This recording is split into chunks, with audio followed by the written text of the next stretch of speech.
Per Mr. Sutton's email yesterday, one of the core beliefs of our school system states that the Board of Education, superintendent, all staff value a diverse school community that is inviting, respectful, inclusive, flexible, and supportive. This statement evoked so much emotion it inspired me to speak up again. Unfortunately, this is far from true. In 2019, I made a FOIA request for your discipline and data collection reports for seclusion and restraint to Mr. Tim Simmons. He did get me a report, however, all data for seclusion and restraint was blacked out. He indicated this was to support confidentiality. However, the report for this same data to DPI has no seclusion and restraint reported. It is more than hard to believe a school system that is one of the largest in the country has had no incidents of violence. In a community where we are all very distressed with acts of violence towards African Americans and minorities, we must also look at what is happening in our nation's public schools. In this environment, teachers, administrators, and SROs are allowed to physically and verbally abuse our students.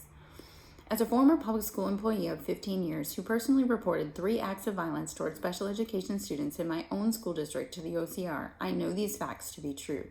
As a parent of a 7-year-old with Tourette's that was physically and verbally abused to the point where he can no longer attend a public school because of your professionals, I am strongly reminded daily of your lack of ability to uphold this statement. I have been retaliated against by your district for supporting my own child as well as my employing district where I reported observations of physical abuse on special education students in self-contained classrooms that were more than unsettling. NCDPI, Wake County, and all public school districts across the country have daily incidents that are undocumented and unaccounted for. George Floyd's murderer was only incarcerated because of a video that proved his guilt. You all will remain unaccountable as you continue to hide evidence of seclusion, restraint, verbal abuse, educational neglect, and assault on our children. Do you know what Fasilamide is? Special education students that die at the hands of their parents, caregivers, or educational professionals die of Fasilamide. May 1st was the Remembrance Day for the youth across the globe with disabilities that died of Fasilamide in the last decade.